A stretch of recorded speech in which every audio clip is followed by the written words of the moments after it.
Right off the bat, 1-2 punch. I'm in the Lone Star is Karl Urban. Vespa, I went with Jennifer Aniston, and I think they're gonna make beautiful scenes together. Playing the part of Barf is Seth Rogen, and for Dark Helmet, I went also with the little whiny, wimpy looking dude, but Paul Shear. So as the census is going, yeah, I figured it was time to give like Karl Urban like the hero role. I mean, like I went with a co-star of his, Erin Moriarty, as Princess Vespa. You might know her as Starlight. King Roland would be played by Bruce Campbell.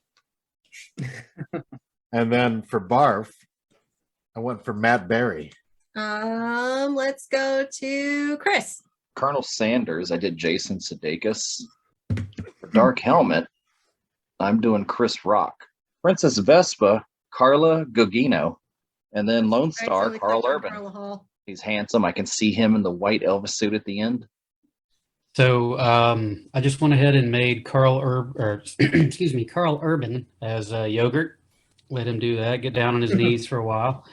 For Colonel Sanders, I went with an older, has to reel it in. So I went with Rob Lowe for Colonel Sanders. Okay. I also went with Kat Dennings for Vespa. I agree. Drop Dead Gorgeous. She's great.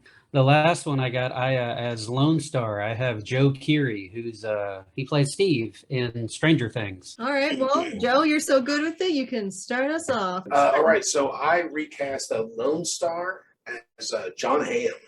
Dark Helmet, I went with John Mulaney. A lot of the reason is because he has that New York Jewish thing going on. Princess Vespa, I went with Kat Denning. And then Karl Urban, I went with I made him Colonel Sanders. All right, so I actually also picked Karl Urban to be Yogurt. I was like, that might be a really fun role. President Scroob, John Turturro. I made Colonel Sanders, David Schwimmer, and I made Dot Matrix. Rebel Wilson.